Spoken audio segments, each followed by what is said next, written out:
Mister Singhania, आप आ गए। इस समय वेनेसा को आखिरकार एहसास हुआ कि अंदर आने वाला व्यक्ति रुद्र है।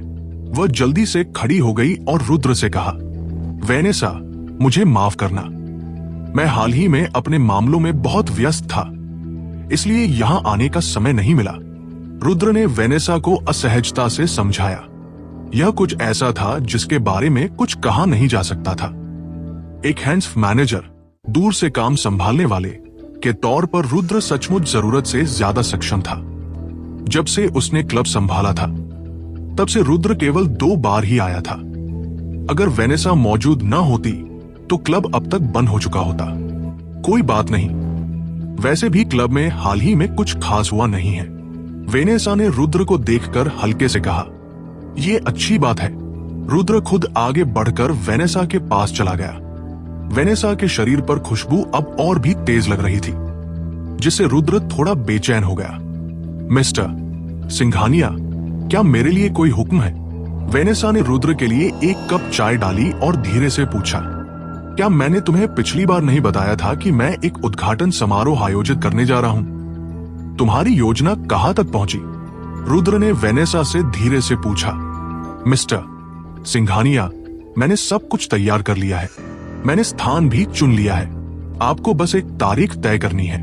वेनेसा ने जल्दी से कहा, यह बहुत बढ़िया है। रुद्र ने संतुष्टि से सिर हिलाया। वेनेसा के साथ काम करना सचमुच बहुत आसान था, क्योंकि ये महिला हमेशा वो करती थी जो उससे कहा जाता था। हालांकि रुद्र ने इतने लंबे समय तक इस बारे में बात नहीं की थी, फिर भी वेनेसा ने आगे बढ़कर अपना काम पूरा कर दिया था। अब रुद्र आखिरकार समझ गया कि क्यों साइशा ने हेवंस क्लब उसे दे दिया था। फिर भी वो वेनेसा को अपने साथ ले जाना चाहती थी, क्योंकि वेनेसा ही असली खजाना थी। मिस्टर सिंघानिया, एक बात है जिसके बारे में मैं आपको याद दिलाना चाहती हूं। इस समय वेनेसा ने कहा, क्या है? रुद्र एक पल के लिए हैरान रह गया और पूछा। ट्रायम्फ क्लब भी जल्द ही खुलने वाला है। साथ ही दोनों क्लब काफी एक जैसे हैं, इसलिए लोग निश्चित रूप से दोनों क्लबों के उद्घाटन समारोहों की तुलना करेंगे। भव्यता के मामले में हमें निश्चित रूप से कोई समस्या नहीं होगी, क्योंकि मैंने पूरे शहर का सबसे अच्छा रेस्टोरेंट चुना है। मैं पूरी कोशिश करूंगी कि मेरे करीबी कुछ दोस्तों को मदद के लिए बुला सकूं। लेकिन सबसे जरूरी वे मेहमान हैं जो उद्घाटन समारोह में शामिल होने आते हैं। तभी हमें प्रचार का बहुत अच्छा असर मिलेगा। उस समय ये भविष्य में हमारे क्लब को ट्रायम्फ क्लब से मुकाबला करने में बहुत मददगार होगा। वेनेसा ने बहुत गंभीर लहजे में कहा। रुद्र ने हल्के से सिर हिलाया और फिर शांत लहजे में कहा, मैं तुम्हारी बात समझ गया हूं। आखिरकार हेवंस क्लब का एक नया मालिक था, इसलिए उद्घाटन समारोह बहुत महत्वपूर्ण था। यह कई चीजों और यहां तक कि हेवंस क्लब के भविष्य के विकास को भी प्रभावित कर सकता था। सामान्य परिस्थितियों में कंपनी के उद्घाटन समारोह में कुछ मशहूर हस्तियों को आमंत्रित किया जाता था, क्योंकि इससे कंपनी की ताकत को उजागर किया जा सकता था और प्रचार का भी बहुत अच्छा असर होता था। लेकिन मिस्टर सिंघानिया, मेरे संपर्क अभी भी सीमित है। अगर हम ट्रायम्फ क्लब को कुचलना चाहते हैं, तो आपको उपयुक्त लोगों को ढूंढने का कोई रास्ता निकालना होगा। वेनेसा ने रुद्र को देखा और कहा, मुझे पता है। तुम्हें क्या लगता है कि कौन उपयुक्त होगा? रुद्र ने वेनेसा को देखा और पूछा। मिस्टर सिंघानिया, आपको मीडिया की चिंता करने की जरूरत नहीं है। इस क्षेत्र में मेरे कुछ दोस्त हैं, इसलिए मैं इसे संभाल सकती हूं। वेनेसा ने एक पल सोचा और रुद्र से कहा, तो अब हमें और कौन चाहिए? रुद्र ने पहले कभी इन मामलों को नहीं संभाला था, इसलिए उसे नहीं पता था कि किसे ढूंढना है। सबसे पहले सबसे महत्वपूर्ण है सरकार से जुड़े लोग। अगर उस तरफ से कोई आता है तो इसका बहुत बड़ा प्रभाव पड़ेगा। क्या इस क्षेत्र में आपका कोई दोस्त है? वेनेसा ने धीरे से याद दिलाया। मैं न्यूटाउन में लंबे समय से नहीं रहा हूं, इसलिए मैं बहुत से लोगों को नहीं जानता और मेरे संपर्क सीमित है। रुद्र ने लाचारी से जवाब दिया। वेनेसा ने रुद्र को देखा। थोड़ी असहज महसूस कर रही थी, जैसे उसे समझ नहीं आ रहा था कि क्या कहे। लेकिन वेनेसा, तुम्हें चिंता करने की जरूरत नहीं है। हालांकि मैं बहुत से लोगों को नहीं जानता, लेकिन मेरे पास निश्चित रूप से इन लोगों को लाने के अन्य तरीके हैं। इसलिए तुम बस मुझे बताओ कि तुम्हें कौन उपयुक्त लगता है। रुद्र ने वेनेसा से दृढ़ता से कहा। ठीक है। तब वेनेसा ने बेप्सी में सिर हिलाया। एक पल सोचने के बाद उसने कहा, हेवंस क्लब के उद्घाटन समारोह में कम से कम शहर स्तर के लोगों को शामिल होना चाहिए, इसलिए मेयर के स्तर से ऊपर का कोई भी व्यक्ति काफी अच्छा होगा। शहर स्तर या उससे ऊपर? रुद्र एक पल के लिए झिझका और फिर उसे ईशा की याद आई। आखिरकार न्यूटाउन मुंबई नहीं था, यहां तक कि निहाल भी इसके बारे में कुछ नहीं कर पाता। हालांकि ईशा अलग थी, उसके बहुत सारे संपर्क थे, इसलिए रुद्र उसकी मदद लेने के लिए कह सकता था। शहर स्तर से ऊपर के किसी व्यक्ति को ढूंढना कोई बड़ी समस्या नहीं होनी चाहिए। हालांकि रुद्र का ईशा के साथ रिश्ता सामान्य था, लेकिन वह अभी भी उसके घर में थी, इसलिए उसे लगा कि वह इससे निपटने का कोई तरीका सोच सकता है। क्या तुम्हें किसी और की जरूरत है? रुद्र ने वेनेसा को देखा और पूछा। अगला होना चाहिए व्यापार प्रबंधन। वेनेसा एक पल के लिए रुकी और फिर धीरे से कहा, मिस्टर सिंघानिया, लोधी फैमिली की मिस लोधी के साथ आपके अच्छे संबंध हैं, है ना? हाँ, हम दोस्त हैं। रुद्र ने हल्के से सिर हिलाया। ये आसान है, आप लोधी फैमिली को आमंत्रित कर सकते हैं। आखिरकार लोधी फैमिली का व्यापारिक दुनिया में बहुत प्रभाव है। वेनेसा ने रुद्र को देखा और कहा। रुद्र ने भी हल्के से सिर हिलाया। आखिरकार भले ही बबीता लोधी उसके अनुरोध पर सहमत ना हो, फिर भी रुद्र रीना को आने के लिए कह सकता था या निहाल से कुछ लोगों को ढूंढने में मदद करने के लिए कह सकता था। ये कोई बड़ी समस्या नहीं होनी चाहिए। व्यापारिक दुनिया के लोगों को आसानी से निपटाया जा सकता है। तुम्हें और कौन चाहिए? रुद्र ने वेनेसा को देखा और पूछा। अगर हमें रिबन काटने के लिए कोई उपयुक्त मशहूर हस्ती मिल जाए तो ये और भी बेहतर होगा। वेनेसा एक पल के लिए झिझकी और फिर रुद्र को देखा। मशहूर हस्ती? ये सुनकर रुद्र 2 सेकंड के लिए झिझका, फिर वेनेसा को देखा और पूछा, अनुपमा के बारे में तुम्हारा क्या ख्याल है?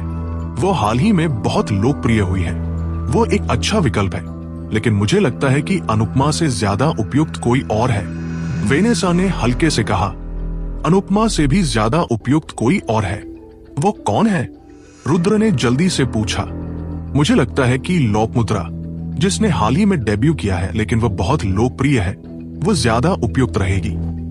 अगर आप लोपामुद्रा को बुला पाते हैं तो इसका जबरदस्त असर होगा। वेनेसा ने रुद्र को देखते हुए कहा। लोपामुद्रा? नाम सुनते ही रुद्र वहीं जम गया। वो परसों ही लोपामुद्रा से एक बार मिला था, और सबसे अहम बात यह थी कि उसने लोपामुद्रा पर अच्छा प्रभाव नहीं छोड़ा था। इसलिए रुद्र थोड़ी अजीब स्थिति में था। मिस्टर सिंघानिया, क्या आप लोपामुद्रा को जानते हैं? वेनेसा बहुत बुद्धिमान महिला थी। लोपामुद्रा का नाम सुनकर रुद्र को कुछ अटपटा लगा। ये वो भाग गई थी, इसलिए उसने धीरे से रुद्र से पूछा। हम एक दूसरे को खास नहीं जानते, लेकिन हम एक बार मिल चुके हैं। रुद्र ने थोड़ी लाचारी से वेनेसा को जवाब दिया। अच्छा। वेनेसा ने हल्के से सिर हिलाया। वेनेसा, तुम्हें क्यों लगता है कि लोपामुद्रा उद्घाटन समारोह के लिए अनुपमा से ज्यादा उपयुक्त है? रुद्र ने वेनेसा को देखकर पूछा। देखिए, लोपामुद्रा इस समय सबसे लोकप्रिय फीमेल सेलिब्रिटी है। उसकी लोकप्रियता बाकी सभी फीमेल सेलिब्रिटीज को सेकंड्स में हराने के लिए काफी है। एक और जरूरी कारण यह है कि लोपामुद्रा ने अभी तक किसी भी कमर्शियल गतिविधि में हिस्सा नहीं लिया है। अगर हम उसे आमंत्रित कर पाते हैं तो ये हमारे बारे में एक बड़ा बयान देगा। ये निश्चित रूप से बड़ी खबर बनेगी। इसीलिए मुझे लगता है कि लोपामुद्रा का आना अनुपमा से कहीं ज्यादा असरदार होगा। बेशक, अगर आप लोपामुद्रा को नहीं ला पाते हैं तो आप उसकी जगह अनुपमा को बुला सकते हैं। वेनेसा ने गंभीरता से समझाया। रुद्र ने वेनेसा को देखा और 2 सेकंड के लिए हिचकिचाया, फिर धीरे से कहा, यह बेहतर होता अगर आर्थर बैनर्जी और बाकी लोग वहां नहीं होते। हालांकि अगर हम लोपामुद्रा को आमंत्रित नहीं कर पाते हैं, लेकिन आर्थर बैनर्जी कर लेता है, तो यह ठीक नहीं होगा। मैं अपनी पूरी कोशिश करूंगा। अगर मैं उसे आमंत्रित कर सका तो सबसे अच्छा होगा। अगर नहीं कर पाया तो मुझे अनुपमा को बुलाना पड़ेगा। ठीक है। वेनेसा ने रुद्र को देखकर सिर हिलाया। रुद्र और वेनेसा ने उद्घाटन समारोह के विवरणों पर संक्षेप में बात की और फिर रुद्र हेवेंस क्लब से निकल गया। हेवेंस क्लब छोड़ने के बाद रुद्र सोचने लगा कि उसे उन सभी लोगों को कैसे इकट्ठा करना चाहिए जिनका जिक्र वेनेसा ने अभी अभी किया था। सबसे पहले बिजनेस जगत से लोगों को लाना सबसे सरल होगा, क्योंकि रुद्र और बबीता लोधी के अच्छे संबंध थे, इसलिए बबीता जरूर मदद करेगी। इसके अलावा निहाल और रीना भी थे और आखिरी विकल्प के तौर पर शिवानी भी थी। बेशक रुद्र शिवानी को ऐसा करने के लिए तब तक नहीं कहेगा जब तक उसके पास कोई और रास्ता ना हो। वह नहीं चाहता था कि बहुत से लोगों को उसके और उसके बीच के संबंध के बारे में पता चले। सरकार से लोगों के लिए रुद्र ईशा मेहता से मदद मांगने वाला था। रुद्र को लगा कि उसके लिए यह मामला सुलझाना कोई बड़ी समस्या नहीं होगी, इसलिए इस समय निपटने के लिए सबसे मुश्किल इंसान सेलिब्रिटी लोपामुद्रा थी। रुद्र ने कुछ दिन पहले ही लोपामुद्रा को नाराज किया था और अब वो वास्तव में उससे अपने लिए कुछ करने की भीख मांगने जा रहा था। यह वाकई अजीब होगा। इसके अलावा भले ही रुद्र ने लोपामुद्रा को कभी नाराज न किया हो, वो काफी अजीब थी। लोपामुद्रा के लिए ऐसे उद्घाटन समारोह में आना असंभव था, इसलिए रुद्र के लिए उसे आमंत्रित करना आसान नहीं होगा। हालांकि लोपामुद्रा का आना उनकी प्रतिष्ठा को बहुत बढ़ावा देगा, इसलिए रुद्र इस अवसर को छोड़ना नहीं चाहता था। रुद्र ने फैसला किया कि वह पहले उन लोगों से निपटेगा जिन्हें लाना आसान है, फिर लोपामुद्रा को आखिर के लिए छोड़ेगा। अगर वह सच में लोपामुद्रा को आमंत्रित नहीं कर पाया तो वह अनुपमा को आने के लिए कह सकता था, तब उसे एक रास्ता मिल जाएगा। उफ! रुद्र ने एक गहरी सांस ली, फिर अपना फोन निकाला और बबीता का नंबर डायल किया। Ring ring. 2 बार फोन बजने के बाद बबीता ने फोन उठाया और अजीब लहजे में कहा, अरे अरे, देखो कौन फोन कर रहा है। ओह! बबीता की बात सुनकर रुद्र की आंखों में शर्मिंदगी की एक झलक आई। फिर उसने धीरे से कहा, क्या तुम्हारे पास अभी समय है? चलो मिलते हैं।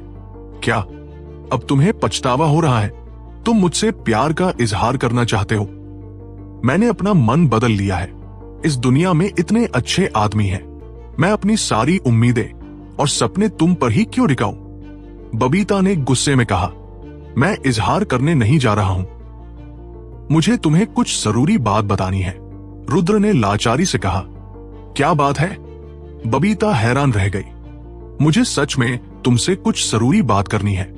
क्या तुम्हारे पास मिलने का समय है? चलो मिलते हैं और बात करते हैं। रुद्र ने लाचारी से जवाब दिया, ठीक है, तो चलो हमारे कॉलेज के बगल वाले जापानी रेस्टोरेंट में मिलते हैं। मुझे अभी भूख लगी है। बबीता ने फोन पर और समय बर्बाद करना नहीं चाहा और जवाब दिया, ठीक है। रुद्र सहमत हो गया और फोन काट दिया। उसने एक टैक्सी ली और न्यू टाउन यूनिवर्सिटी के बगल वाले जापानी रेस्टोरेंट चला गया। जब रुद्र जापानी रेस्टोरेंट पहुंचा तो उसने देखा कि बबीता पहले ही आ चुकी थी। आज बबीता बहुत खूबसूरती से सजी हुई थी। उसकी सफेद ड्रेस ने उसके परफेक्ट फिगर को उजागर किया। उसका चेहरा खूबसूरत था और उसकी त्वचा गोरी थी। अगर रुद्र के दिल में पहले से ही प्रिया मेहरा नहीं होती तो शायद वो बबीता पर फिदा हो जाता। रुद्र यहां। बबीता ने रुद्र को अंदर आते देखा तो उसने जल्दी से उसे हाथ हिलाकर इशारा किया। रुद्र बबीता के पास गया और उसके सामने बैठ गया। रुद्र, यहाँ का सैल्मन बहुत स्वादिष्ट है, क्या तुम चखना चाहोगे? बबीता ने मुस्कुराते हुए रुद्र से पूछा। नहीं, मुझे सैल्मन पसंद नहीं है, रुद्र ने उदासीनता से जवाब दिया। ठीक है, फिर? बबीता ने लाचारी से सिर हिलाया और आगे कहा, तुम मुझसे मिलने के लिए इतने जल्दी में थे? क्या बात है, बस मुझे बताओ। रुद्र ने बबीता को देखा और एक पल के लिए हिचकिचाया और फिर धीरे से कहा, दरअसल ये काफी सरल है। तुम्हें पता है कि मैंने कुछ समय पहले हेवेंस क्लब संभाल लिया था, है ना? मुझे पता है, मैं वहां थी। मैं तुमसे हेवेंस क्लब की बॉस के साथ तुम्हारे रिश्ते के बारे में पूछने वाली थी। उसने तुम्हें हेवेंस क्लब क्यों दिया? बबीता ने जिज्ञासा से रुद्र से पूछा। साइशा मेरी मौसी है, रुद्र ने लाचारी से जवाब दिया। क्या? ये सुनकर बबीता की खूबसूरत आंखें हैरानी से चौड़ी हो गई। उसने कभी उम्मीद नहीं की थी कि साइशा रुद्र की मौसी होगी। मुझे ये बात हेवेंस क्लब संभालने के बाद ही पता चली, लेकिन मुझे पक्का नहीं पता कि ये सच है या नहीं। रुद्र ने बबीता को देखते हुए समझाया, कोई आश्चर्य नहीं कि साइशा ने तुम्हें हेवेंस क्लब दे दिया। साइशा तुम्हारी चाची है। ये तो अविश्वसनीय है। मैंने तो सोचा था कि वो तुम्हारी प्रेमिका है। बबीता ने हैरान होते हुए कहा, अरे तुम्हारे दिमाग में क्या चलता रहता है? साइशा मेरी प्रेमिका कैसे हो सकती है? रुद्र ने लाचारी से कहा। जब बबीता को रुद्र और साइशा के बीच के असली रिश्ते के बारे में पता चला तो उसके दिल के सारे शक दूर हो गए। ठीक है, तो बताओ, तुम मुझसे क्यों मिलना चाहते थे? बबीता ने रुद्र की ओर देखकर पूछा। अगले हफ्ते हमारे क्लब का उद्घाटन समारोह हो सकता है, इसलिए मैं उम्मीद करता हूं कि तुम अपने दादाजी को लेकर आओगी। रुद्र ने बबीता को देखते हुए कहा, तो ये बात है। बबीता ने रुद्र की बात सुनी तो उसके होंठ सिकुड़ गए और उसने धीरे से कहा, मुझे लगा था कि तुमने अपना मन बदल लिया है। ओह। रुद्र ने बबीता को अजीब से देखा। उसने गहरी सांस ली और पूछा, तो तुम्हारा क्या ख्याल है? तुमने एक बार मेरी जान बचाई थी, इसलिए मैं इस मामले में तुम्हारी मदद कर सकती हूं, लेकिन मेरी एक शर्त है। बबीता ने कुछ देर सोचा और रुद्र से कहा, क्या शर्त? रुद्र ने तुरंत पूछा, मैं पहले सोचती थी कि तुमने मुझे इसलिए मना किया क्योंकि तुम्हारा साइशा के साथ संबंध था। साइशा से हारना तो लाजमी है, लेकिन चूंकि तुम उनके साथ संबंध में नहीं हो तो मुझे समझ नहीं आता कि तुमने मुझे क्यों मना किया। बबीता ने संदेह भरी नजरों से रुद्र से पूछा। रुद्र ने बबीता को देखा और कुछ सेकंड के लिए झिझका, फिर धीरे से कहा, दरअसल मेरी पहले से ही एक मंगेतर है। बबीता ने रुद्र को देखा और कुछ सेकंड के लिए झिझकी, फिर धीरे से कहा, मुझे सच में जिज्ञासा है कि तुम्हारी मंगेतर कौन है। वो मेरी नजरों में सबसे परफेक्ट महिला है। रुद्र ने गंभीरता से जवाब दिया। ठीक है, चूंकि तुमने मेरे सवाल का जवाब दे दिया है तो मैं तुम्हारे उद्घाटन समारोह में आऊंगी। बबीता ने और कुछ नहीं कहा और धीरे से उठकर चली गई। रुद्र ने बबीता की पीठ को देखा। उसकी आंखों में थोड़ी सी लाचारी थी। उसने गहरी सांस ली और वह भी वहां से चला गया। जापानी रेस्टोरेंट से निकलने के बाद रुद्र ने समय देखा और सोचा कि अब तक ईशा की क्लास खत्म हो गई होगी, इसलिए उसने टैक्सी ली और घर वापस आ गया। जब वो घर पहुंचा तो रुद्र ने देखा कि ईशा सोफे पर बैठकर कोई टीवी सीरीज देख रही है। कुछ देर झिझकने के बाद वो मुस्कुराते हुए ईशा के पास गया और धीरे से पूछा, मिस मेहता, आप वापस आ गई? ईशा ने धीरे से सिर उठाया और उसकी तरफ देखा। फिर उसने मुंह फुलाकर कहा, क्या तुम फिर से मुझसे कुछ मांगने वाले हो? क्या बात है?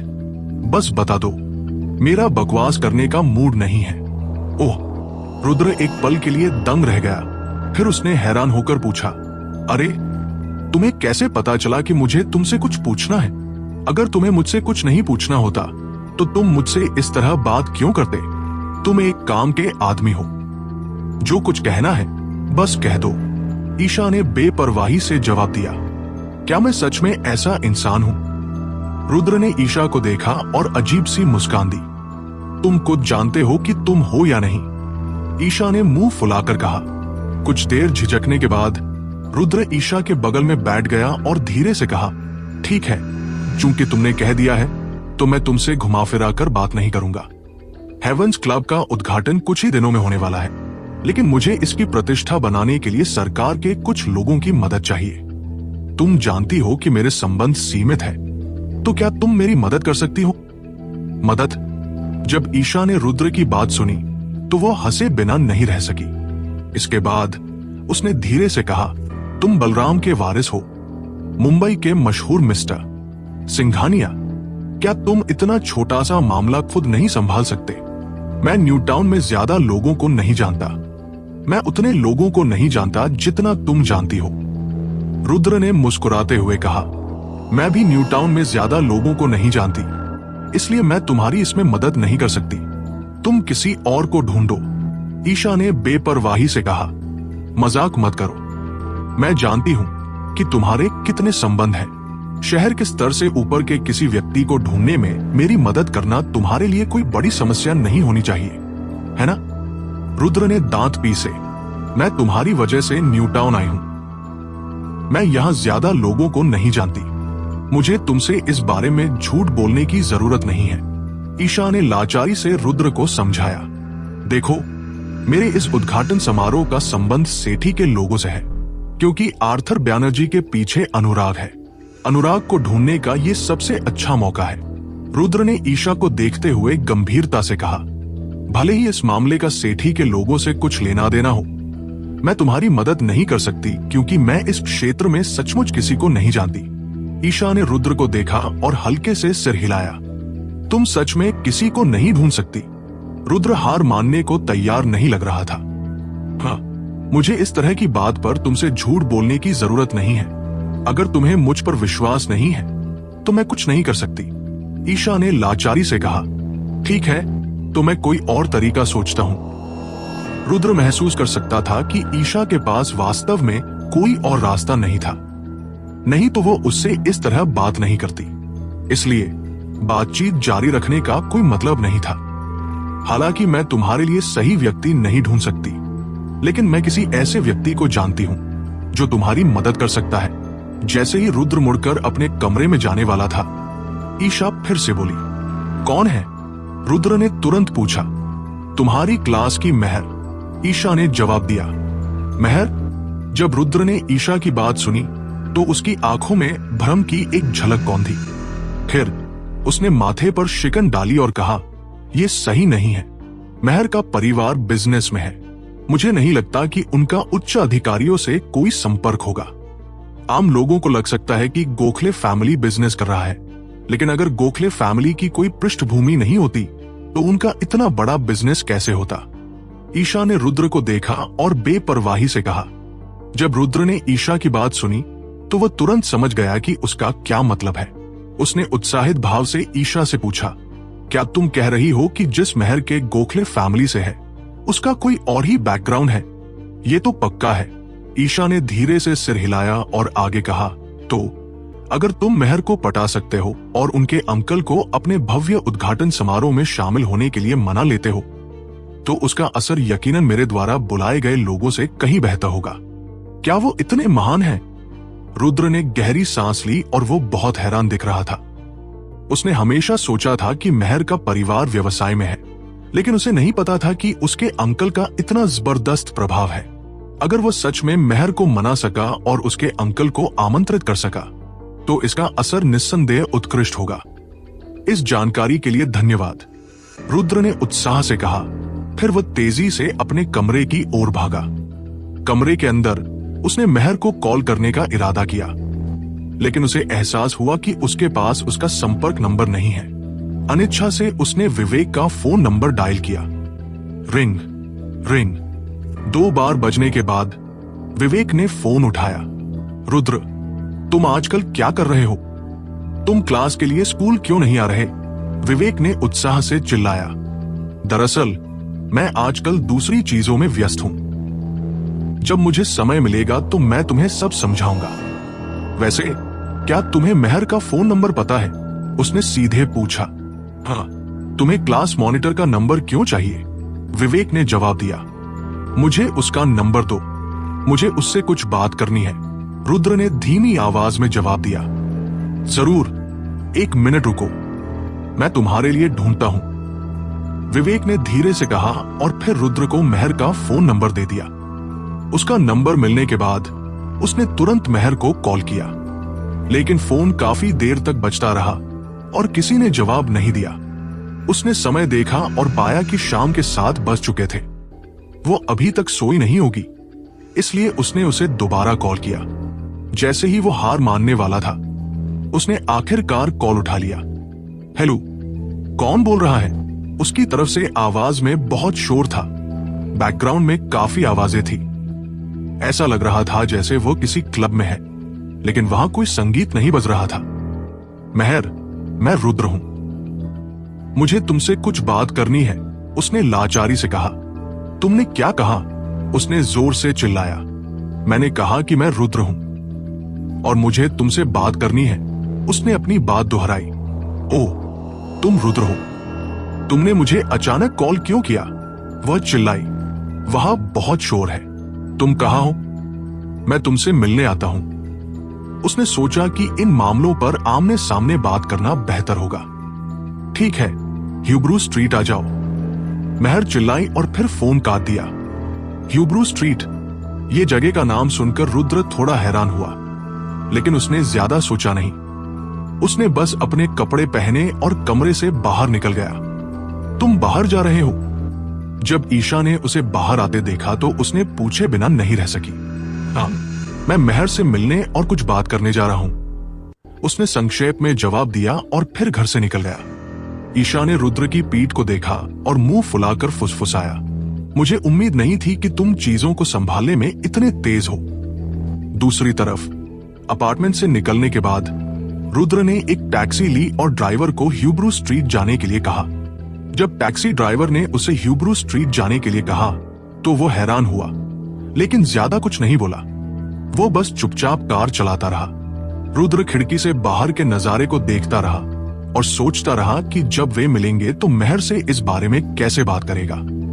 लेकिन आधे घंटे बाद उसे अचानक महसूस हुआ कि कुछ गड़बड़ है, क्योंकि टैक्सी उसे पहाड़ों के ऊपर ले जा रही थी। ड्राइवर, क्या हम ह्यूब्रू स्ट्रीट ही जा रहे हैं? उसने सतर्कता से टैक्सी ड्राइवर से पूछा। हाँ, क्या तुम वहीं नहीं जाना चाहते थे? ये ह्यूब्रू स्ट्रीट तक जाने वाली जरूरी सड़क है, टैक्सी ड्राइवर ने शांत होकर जवाब दिया। लगता है हम पहले ही पहाड़ों पर पहुंच चुके हैं। क्या ह्यूब्रू स्ट्रीट पहाड़ पर है? वो थोड़ा हक्का बक्का रह गया।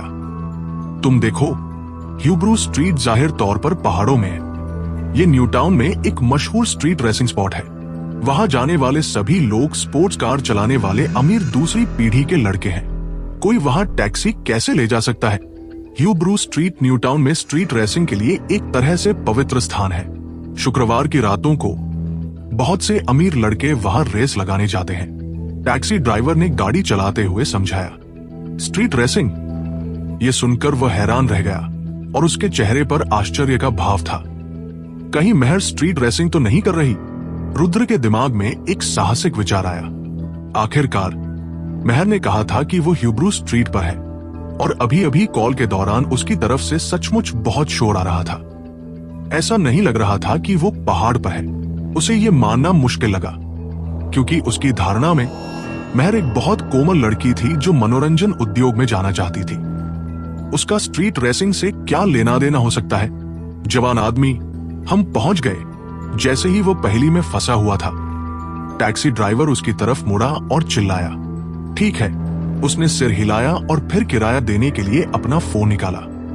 टैक्सी ड्राइवर ने किराया लिया और चुपचाप रुद्र से कहा, युवा जी, आगे का रास्ता कुछ स्पोर्ट्स कारों की वजह से जाम है, इसलिए मैं अब और आगे नहीं जाऊंगा। आप यहां से पैदल जा सकते हैं। ठीक है, धन्यवाद। रुद्र ने सिर हिलाया और आगे बढ़ गया। लगभग 10 मिनट पैदल चलने के बाद उसने आगे देखा कि लोगों का एक बड़ा समूह इकट्ठा था और सड़क के किनारे कई स्पोर्ट्स कारें खड़ी थी। इनमें से हर कार लाखों की हो सकती थी और उनके कान फाड़ने वाली गड़गड़ाहट से चक्कर आ रहा था। जब रुद्र ह्यूब्रू स्ट्रीट पहुंचा तो उसने देखा कि 2 स्पोर्ट्स कारें दौड़ लगा रही थी और माहौल बहुत जोरदार था। रुद्र इस जगह को मेहर जैसी विनम्र और सीधी सादी लड़की से जोड़ नहीं पा रहा था, इसलिए उसने अपना फोन निकाला, मेहर का नंबर ढूंढा और उसे फिर से कॉल किया। Ring ring. फोन काफी देर तक बजता रहा, तब जाकर उसने उठाया। रुद्र, क्या तुम पहुंच गए? उसने चिल्लाकर पूछा।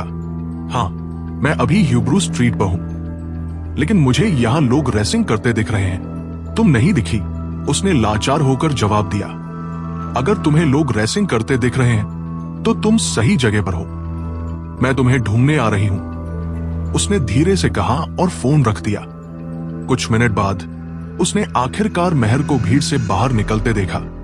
उसके साथ एक लंबी और खूबसूरत महिला भी थी। हालांकि उस महिला ने धूप का चश्मा पहना हुआ था और रुद्र उसका चेहरा ठीक से नहीं देख पाया। रुद्र, मेहर ने उसे हाथ हिलाया और तेजी से दौड़कर उसके पास आई। तुम्हें स्ट्रीट रेसिंग में कब से दिलचस्पी हो गई? उसने लाचार होकर पूछा। मुझे स्ट्रीट रेसिंग में कोई दिलचस्पी नहीं है। मैं आज अपनी कजिन के साथ यहां आई थी। मुझे बस उत्सुकता थी कि वे कैसे रेसिंग करते हैं, इसलिए मैं तमाशा देखने आ गई, उसने समझाया। फिर अपने बगल में खड़ी खूबसूरत महिला की ओर इशारा किया और परिचय कराया। रुद्र, ये मेरी कजिन चंद्रा है। अपनी कजिन का परिचय कराने के बाद मेहर ने चंद्रा से कहा, कजिन, ये मेरा अच्छा दोस्त रुद्र है। नमस्ते हैंडसम।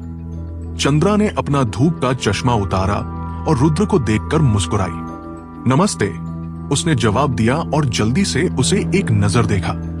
चंद्रा देखने में काफी अच्छी थी। शीर्ष स्तर की खूबसूरत तो नहीं, लेकिन आम लोगों की तुलना में वह देवी के स्तर के करीब थी। इसके अलावा उसकी फिगर भी बहुत अच्छी थी। उसने ऊपर काला कैमिसोल पहना हुआ था, जिससे उसकी पतली कमर और उभरा हुआ सीना दिख रहा था। नीचे उसने डेनिम शॉर्ट्स पहने थे, जिससे उसके गोरे और पतले पैर दिख रहे थे, और उसके पैरों में कैनवस शूज थे। वो सेक्सीनेस और हॉटनेस का एक मिश्रण थी, फिर भी जवान लगती थी। मेरी कजिन को स्ट्रीट रेसिंग बहुत पसंद है। वो लगभग हर हफ्ते यहां आती है, इसलिए आज मैं भी तमाशा देखने चली आई, मेहर ने मुस्कुराते हुए कहा। ओह, समझा। रुद्र ने सोच विचार कर सिर हिलाया। अरे हैंडसम, क्या तुम रेसिंग कर सकते हो? चंद्रा ने अचानक रुद्र से पूछा। मैं नहीं कर सकता, उसने धीरे से सिर हिलाया। इतना विनम्र मत बनो, चलो एक रेस लगाते हैं। चंद्रा मुस्कुराई। रहने दो, मैंने पहले कभी रेसिंग नहीं की है, उसने फिर से मना कर दिया। अरे आओ भी, तुम इतने संकोची क्यों हो? बस एक साधारण रेस होगी, चलो मेरे साथ ट्राई करो। उसने उसकी तरफ देखा। उसने एक नजर उस पर डाली और जान गया कि वह उसे जाने नहीं देगी, इसलिए वो लाचार होकर सिर्फ इतना कह सका, अगर तुम मेरे साथ रेस करना चाहती हो तो ठीक है, लेकिन मैं यहां टैक्सी से आया हूं, कार से नहीं। कोई बात नहीं, उसने कार की चाबी उसकी ओर फेंक दी और धीरे से कहा, ये मेरी कार है, तुम इसे चलाओ और मैं दूसरी कार उधार ले लेती हूं। मेरा इंतजार करना। रुद्र ने अपने हाथ में फेरारी की चाबी देखी और हंसते हुए सिर हिलाया, फिर मुड़कर कार में बैठ गया। कार में बैठने के बाद उसे एक सुखद खुशबू महसूस हुई और यात्री सीट पर ऊंची एड़ी के जूते के कई जोड़े रखे थे। जाहिर है उन्हें उसने अभी अभी उतारा होगा। शायद वह केवल ड्राइविंग करते समय कैनवस शूज पहनती थी। कुछ मिनट बाद उसने किसी और से लैम्बोर्गिनी उधार ले ली। रुद्र और चंद्रा शुरुआती बिंदु पर पहुंचे। असल में उसका इरादा यहां मेहर से उसके चाचा के मामले में बात करने का था, लेकिन अप्रत्याशित रूप से वह स्ट्रीट रेसिंग में फंस गया। थोड़ी देर की तैयारी के बाद कारों के सामने खड़ी खूबसूरत रेफरी महिला ने अपने हाथ में झंडा हिलाया। वो लगभग तुरंत ही दौड़ पड़ी, जबकि उसने, जिसने पहले कभी रेसिंग नहीं की थी, जाहिर तौर पर बहुत धीमी शुरुआत की। हालांकि उसके ड्राइविंग कौशल वास्तव में काफी अच्छे थे, साथ ही वह एक मार्शल आर्टिस्ट था, इसलिए उसकी प्रतिक्रिया की गति ऐसी थी जिसका मुकाबला कोई सामान्य व्यक्ति नहीं कर सकता था। उसके लिए रेसिंग बच्चों का खेल थी। धीमी शुरुआत के कारण वो हमेशा पीछे चल रहा था, लेकिन आश्चर्यजनक रूप से वो पूरे समय उसके साथ बना रहा। उसने उसे पीछे छोड़ने की कितनी भी कोशिश की, वो ठीक उसके पीछे रहा। चंद्रा न्यूटाउन में एक महिला रेसिंग ड्राइवर के रूप में प्रसिद्ध थी। हालांकि उसके रेसिंग कौशल शायद पेशेवर ड्राइवरों से मेल न खाते हों, लेकिन उसे सामान्य शौकिया लोगों के खिलाफ रेसिंग करने में कोई समस्या नहीं थी। लेकिन उसे आश्चर्य हुआ कि वह पूरे रास्ते उसके साथ बना रहा। इतना ही नहीं, उसके पास आगे निकलने का मौका भी था, लेकिन ऐसा नहीं लगा कि वह उसे पछाड़ने में दिलचस्पी रखता हो। क्या वो मुझे जीतने दे रहा है? चंद्रा खुद से पूछे बिना नहीं रह सकी। कुछ मिनट बाद वो फिनिश लाइन पर पहुंची और वो ठीक उसके पीछे था। हालांकि अंत में वह जीत गई, पर उसे लगा कि उसने वास्तव में अपनी असली क्षमता नहीं दिखाई। रुद्र, तुमने बहुत अच्छी ड्राइविंग की। मेहर दौड़कर उसके पास आई और मुस्कुराते हुए कहा, अच्छी ड्राइविंग मायने नहीं रखती, मैं फिर भी हार गया, है ना? उसने हल्की मुस्कान के साथ जवाब दिया। मेरी कजिन यहाँ कार गॉडेस के नाम से मशहूर है, उससे हारना कोई शर्म की बात नहीं है। उसने थोड़ी देर पहले कई शौकिया ड्राइवरों को हराया था और वे तुम्हारी ड्राइविंग के कौशल का मुकाबला नहीं कर सके थे। मेहर ने जल्दी से समझाया। रुद्र मुस्कुराया लेकिन ज्यादा कुछ नहीं कहा। चंद्रा उसे गौर से देख रही थी और उसने बात नहीं की। वैसे रुद्र, तुम मुझसे किसी काम से मिलने आए थे, है ना? क्या बात है? मेहर ने धीरे से रुद्र से पूछा। रुद्र ने पूछा, हाँ, मुझे तुमसे कुछ बात करनी है। क्या यह बात करना सुविधाजनक रहेगा? मेहर ने सीधे जवाब दिया, कोई असुविधा नहीं है, बस कह दो मेरी चचेरी बहन चंद्रा कोई अजनबी नहीं है, ठीक है? तो रुद्र ने सिर हिलाया और मेहर को देखा। उसने कहा, तुम्हें पता होगा कि मैंने हेवंस क्लब को अपने कब्जे में ले लिया है ना? उसने सिर हिलाकर कहा, मुझे पता है। रुद्र के चेहरे पर सूक्ष्म बदलाव देखकर चंद्रा को एहसास हुआ कि वही हेवंस क्लब का नया मालिक है। उसे इसकी उम्मीद नहीं थी क्योंकि वो काफी साधारण और जवान लग रहा था, जो अफवाहों से मेल नहीं खाता था। कुछ समय बाद मैं एक भव्य उद्घाटन समारोह आयोजित करने की योजना बना रहा हूं। मैंने सुना है कि तुम्हारे चाचा हिमांशु है।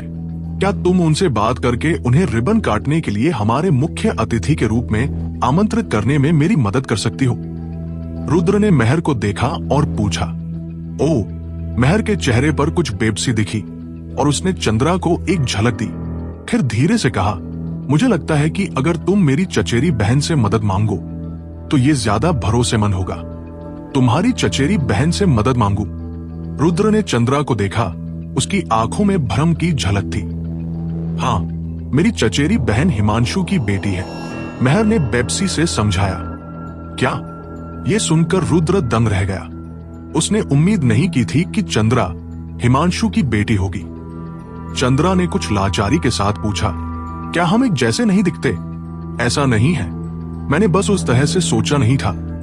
रुद्र को एहसास हुआ कि उसकी प्रतिक्रिया बहुत तीव्र थी और उसने तुरंत समझाया। चंद्रा ने पूछा, मैंने अभी सुना कि तुमने मेहर से क्या कहा। तुम चाहती हो कि मेरे पिता तुम्हारे उद्घाटन समारोह में शामिल हो, है ना? रुद्र ने तेजी से सिर हिलाया। हाँ, चंद्रा ने सीधे जवाब दिया। तो मैं तुम्हें सलाह देती हूं कि उस विचार को छोड़ दो। मेरे पिता ऐसे मनोरंजन कार्यक्रमों में शामिल नहीं होंगे। रुद्र ने पूछा, क्या सचमुच कोई और रास्ता नहीं है जब तक मैं तुम्हारे पिता को अपने उद्घाटन समारोह में शामिल करा सकूं? मैं किसी भी शर्त को मानने को तैयार हूं। उसने निराशा के साथ समझाया, मेरे पास कोई रास्ता नहीं है। मेरे पिता किसी के कहने पर भी शामिल नहीं होंगे। अगर मैं तुम्हारे लिए बोलूं भी तो भी ये काम नहीं करेगा क्योंकि मेरे पिता को ये पसंद नहीं है कि कोई उनके काम में दखलंदाजी करे। इसलिए मेरे पिता पर अपना समय बर्बाद मत करो। तुम कोई दूसरा रास्ता ढूंढ सकते हो या किसी और से पूछ सकते हो। ओह, रुद्र के पास कहने के लिए शब्द नहीं थे। उसे समझ नहीं आ रहा था कि अब क्या करे। उसने उम्मीद नहीं की थी कि चंद्रा का रवैया इतना दृढ़ होगा। चंद्रा, बहुत समय बाद, मैंने सुना है कि तुमने अभी अभी कई रेस जीती हैं। एक आवाज ने अचानक बात काटी। जैसे ही रुद्र आगे बात करने वाला था, एक आवाज ने उसे रोका। उसने मुड़कर देखा कि एक गोरा नौजवान चंद्रा की तरफ आ रहा था और उसके पीछे लोगों का एक बड़ा समूह था। चंद्रा ने तिरस्कार भरे भाव से कहा, जितेंद्र, मेरे जीतने या हारने से तुम्हारा कोई लेना देना नहीं है ना? जितेंद्र ने उसे ललचाई नजर से देखा और धीरे से पूछा, अरे आओ भी। चंद्रा, मैं तो बस ये पूछने आया था कि क्या तुम मेरे साथ रेस लगाने की हिम्मत रखती हो? उसके चेहरे पर हल्की सी मुस्कान आई। फिर उसने कहा, क्या तुम मेरे साथ मुकाबला कर सकते हो? जितेंद्र ने मुस्कुराते हुए कहा, कर सकता हूं या नहीं, ये तो कोशिश करने पर ही पता चलेगा। चंद्रा ने माथे पर बल डालकर कहा, मेरा तुम्हारे साथ समय बर्बाद करने का मूड नहीं है। तुम जो करना चाहते हो बस कर लो। जितेंद्र ने सीधे उससे पूछा, 1 मिलियन की रेस के लिए शर्त लगाओगी? क्या तुम हिम्मत करती हो? जितेंद्र की बात सुनकर वो हैरान रह गई। उसके चेहरे पर अविश्वास का भाव था। आखिरकार उसकी रेसिंग स्किल्स काफी साधारण थी और वह चंद्रा से मुकाबला नहीं कर सकता था। फिर भी अब वो 1 मिलियन की शर्त लगाने का सुझाव दे रहा था, जो कि लगभग पैसे दान करने जैसा था। जितेंद्र ने खींचकर कहा, कोशिश करने पर ही पता चलेगा। ठीक है, मैं तुम्हारे साथ शर्त लगाऊंगी। उसने जरा भी समय नहीं गवाया। उसने रुद्र के हाथ से कार की चाबियां छीनी और जितेंद्र से कहा, चलो। जितेंद्र ने खींचकर कहा, रुको, मेरे आदमी जल्द ही आ रहे हैं, थोड़ा इंतजार करो। तुम्हारे लोग अभी तक नहीं पहुंचे। चंद्रा का चेहरा जम गया। वो हैरान दिख रही थी। जैसे ही रुद्र ने यह सुना, उसे एहसास हुआ कि वो किसी जाल में फंस गई है।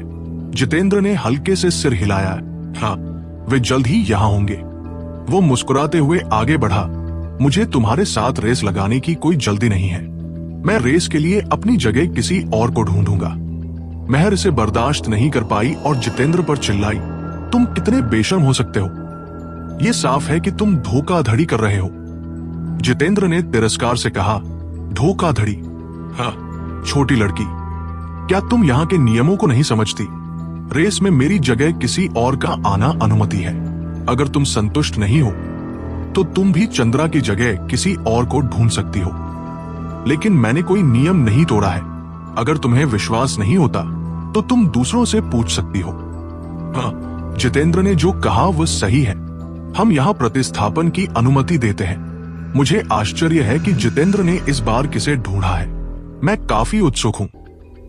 चूंकि चंद्रा आमतौर पर लो प्रोफाइल रहती थी, इसलिए कोई नहीं जानता था कि उसके शक्तिशाली संपर्क कितने गहरे थे। इसलिए इस समय हर कोई जितेंद्र का साथ दे रहा था। चंद्रा ने गुस्से से भरी आंखों से उसे घूरा। हालांकि अब उसके पास कोई विकल्प नहीं था, क्योंकि जितेंद्र सही था। उसने किसी नियम का उल्लंघन नहीं किया था। चंद्रा ने माथे पर बल डालकर पूछा, जितेंद्र, क्या तुम खुद मेरे साथ रेस लगाने की हिम्मत नहीं करते? जितेंद्र ने मुस्कुराते हुए जवाब दिया, बिल्कुल नहीं। मैंने कभी नहीं कहा कि मैं तुम्हारे साथ रेस लगाऊंगा। मैंने तो बस इतना कहा था कि मैं तुम्हारे साथ शर्त लगाना चाहता हूं। लेकिन मेरी जगह कोई और रेस करेगा। महर खुद को रोक नहीं पाई। उसकी आवाज में गुस्सा भरा था। तुम इतने बेशर्म कैसे हो सकते हो? तुम साफ तौर पर गंदी चालें चल रहे हो। जितेंद्र ने अकड़ भरी मुस्कान के साथ कहा, अगर तुम मेरे साथ शर्त लगाने की हिम्मत नहीं करती तो बस कह दो, मैं किसी और को ढूंढने चला जाऊंगा। तुम क्या कर रहे हो? यह सुनकर चंद्रा को अविश्वास हुआ और उसका चेहरा बेहद गुस्से से भर गया। इस समय रुद्र को एहसास हुआ कि वह जाल में फंस गई है और उसे उसके लिए दुख हुआ। कजिन, अब हमें क्या करना चाहिए? महर ने बेचैनी से चंद्रा से पूछा। देखते हैं जितेंद्र किसे साथ लाया है, चंद्रा ने जवाब दिया। उसे अपनी ड्राइविंग स्किल पर अभी भी भरोसा था। वो शांत बनी रही और उसने ज्यादा कुछ नहीं कहा। इस बीच जितेंद्र के चेहरे पर अहंकार का भाव था। उसे लग रहा था कि शर्त जीतना तो बच्चों का खेल होगा। कुछ मिनटों बाद इंजन की गड़गड़ाहट हवा में गूंज उठी। सभी ने प्रवेश द्वार की ओर देखा, जहां एक चांदी के रंग की पगानी जोंडा धीरे धीरे पास आ रही थी। जितेंद्र और चंद्रा की बातचीत सुनकर रुद्र को एहसास हुआ कि जितेंद्र की चालाकी भरी योजना से चंद्रा को धोखा हुआ है। जितेंद्र का इरादा खुद चंद्रा से रेस लगाने का नहीं था। इसके बजाय उसने अपनी जगह लेने के लिए एक कुशल ड्राइवर को बुलाया था। हालांकि यह स्ट्रीट रेसिंग के नियमों का उल्लंघन था, लेकिन बाकी लोग जितेंद्र के प्रभावशाली कनेक्शन के कारण उससे भिड़ने में हिचकिचा रहे थे। और मौके पर मौजूद इन लोगों को शायद चंद्रा की पहचान के बारे में कोई अंदाजा नहीं था। अगर उन्हें पता चलता कि वो हिमांशु की बेटी है तो वे कितने भी बहादुर क्यों न होते, फिर भी उसे नाराज करने की हिम्मत नहीं करते। वह आमतौर पर बहुत लो प्रोफाइल रहती थी और खुद से दूसरों को नहीं बताती थी कि उसके पिता हिमांशु है। इस समय चंद्रा को भी नहीं पता था कि जितेंद्र किस एक्सपर्ट को यहां लाया है, इसलिए वह चिंतित नहीं थी। आखिरकार वो ड्राइविंग में काफी माहिर थी और उसे विश्वास था कि वह अभी भी मुकाबला करने की क्षमता रखती है, जब तक कि उसने कोई अविश्वसनीय रूप से फॉर्मिडेबल एक्सपर्ट न ढूंढा हो। भीड़ खामोशी से इंतजार करने लगी। चांदी के रंग की पगानी सुपर कार ने लोगों को ज्यादा देर इंतजार नहीं करवाया। यह अविश्वसनीय गति से उस जगह की ओर दौड़ी जहां सब मौजूद थे। कार इतनी तेजी से चल रही थी कि बिजली की तरह लग रही थी। आम लोग तो इसका असली रूप भी ठीक से पहचान नहीं पाए। उन्हें बस एक गुजरता हुआ धब्बा दिखाई दिया। हालांकि इस कार की गति रुद्र के लिए दूसरों जितनी आश्चर्यजनक नहीं थी। आखिरकार वो कोई साधारण व्यक्ति नहीं बल्कि एक मार्शल आर्टिस्ट था। अपनी वर्तमान क्षमताओं के साथ वो आसानी से कार की हरकत को पकड़ सकता था। चंद्रा के चेहरे पर गहरी चिंता थी क्योंकि वह कार की गति से बता सकती थी कि यह कोई साधारण स्पोर्ट्स कार नहीं थी और इसका ड्राइवर निश्चित रूप से एक कुशल विशेषज्ञ था। कुछ ही सेकंड में कार भीड़ के ठीक सामने आकर रुक गई। अन्य स्पोर्ट्स कारों के विपरीत जब यह कार रुकी तो इसने ब्रेक की हल्की सी भी चीखने की आवाज पैदा नहीं की। यह असामान्य रूप से शांत महसूस हुआ, जैसे कि यह सबके सामने हवा से प्रकट हुई हो। यह दृश्य देखकर जितेंद्र की आंखें संतुष्टि से चमक उठीं। एक लिमिटेड एडिशन पगानी जोंडा। सभी ने अपने सामने चांदी की कार को देखा। उनकी आंखें सदमे और अविश्वास से भरी थी। ये पगानी जोंडा क्या है? रुद्र ने चंद्रा की ओर मुड़कर दबी आवाज में पूछा। पगानी जोंडा एक विश्वव्यापी लिमिटेड एडिशन सुपर कार है। पूरी दुनिया में ऐसी 15 से भी कम कारें हैं। कहते हैं कि इसका प्रदर्शन स्पोर्ट्स कारों की चोटी पर पहुंचता है, जिसकी तुलना कोई और नहीं कर सकता। इसके अलावा इस कार को पाने के लिए सिर्फ पैसा होना ही काफी नहीं है। आपके पास असाधारण रूप से उन्नत ड्राइविंग स्किल्स भी होनी चाहिए, अन्यथा आप इसके मालिक बनने के योग्य नहीं होंगे, उसने गंभीरता से समझाया। इसके अनुसार इस कार का मालिक एक कुशल ड्राइवर होना चाहिए, उसने फुसफुसाते हुए कहा। मैं इस समय निश्चित नहीं हो सकती। भले ही कार असाधारण है, इसका मतलब यह नहीं है कि ड्राइवर भी असाधारण ही होगा। हो सकता है कि उसने कार उधार ली हो, उसने शांत होकर कहा। लेकिन अगर ये उधार भी ली गई है तो भी वो व्यक्ति काफी कुशल होना चाहिए, उसने धीरे से कहा। चंद्रा ने लाचारी से रुद्र को देखा, नहीं जानती थी कि क्या कहे। तभी पगानी जोंडा की खिड़की नीचे हुई और एक युवक का चेहरा सबके सामने आया। युवक का रूप काफी सुंदर था। उसकी आंखें असाधारण रूप से दृढ़ थी और भाव गंभीर था। उसे पहचानते ही वो निराशा में बुदबुदाई। मुझे उम्मीद नहीं थी कि जितेंद्र इसे लाएगा। क्या तुम इसे जानती हो? रुद्र ने उसे देखते हुए पूछा। ये आदमी रेसिंग जगत में एक किंवदंती है। इसका नाम सईद है, एक पौराणिक स्ट्रीट रेसर। कहते हैं कि उसने 100 रेसों में हार नहीं मानी है और वो हमारे देश का सबसे प्रसिद्ध कार गॉड है। पगानी जोंडा वास्तव में उसी की है, चंद्रा ने समझाया। क्या ऐसा कोई प्रोफेशन? वो सच में कुशल होगा, रुद्र ने टिप्पणी की। मैं इस समय निश्चित नहीं हो सकती। भले ही कार असाधारण है, इसका मतलब यह नहीं है कि ड्राइवर भी असाधारण ही होगा। हो सकता है कि उसने कार उधार ली हो, उसने दोहराया। शायद यहां अनुवाद में पिछली लाइन दोहरा दी गई है, लेकिन संदर्भ के लिए मैंने इसे रखा है। भले ही उसने इसे उधार लिया हो, पर वह काफी कौशल वाला कोई व्यक्ति होगा, उसने सोचते हुए कहा। पगानी जोंडा की खिड़की खुली और भीड़ ने सईद का चेहरा देखा। रेसिंग सर्कल में कुछ नए लोग उसके कूल लुक से प्रभावित थे। चंद्रा ने लाचारी में आह भरी। वह जानती थी कि जितेंद्र ने सईद की विशेषज्ञता का उपयोग करके उसे चुनौती देने की योजना बनाई थी। बाकी लोगों ने भी सईद के आने पर ध्यान दिया और उनमें से कुछ उसे पहचानते नहीं थे। ये आदमी कौन है? ये काफी कूल लग रहा है। हाँ, ये कौन है? मैंने इसे पहले नहीं देखा। कुछ नए लोगों ने अपनी उलझन व्यक्त की। तुम लोग सईद को भी नहीं पहचानते। तुम लोगों ने हमारी स्ट्रीट रेसिंग कम्युनिटी को शर्मिंदा कर दिया, एक युवक ने घृणा से कहा। सईद नाम सुनकर भीड़ हैरान रह गई। उनके चेहरे आश्चर्य से भरे थे। मिस्टर गांधी, क्या आप हमसे मजाक कर रहे हैं? क्या ये सच में वही प्रसिद्ध सईद है? हाँ, वो तो कार गॉड है। वो हमारी इतनी छोटी जगह पर कैसे आ सकता है? हर कोई अपना अविश्वास व्यक्त कर रहा था। मैंने सईद को एक बार पहले देखा है और मैं गारंटी दे सकता हूं कि ये वही है, मिस्टर गांधी ने आत्मविश्वास से कहा।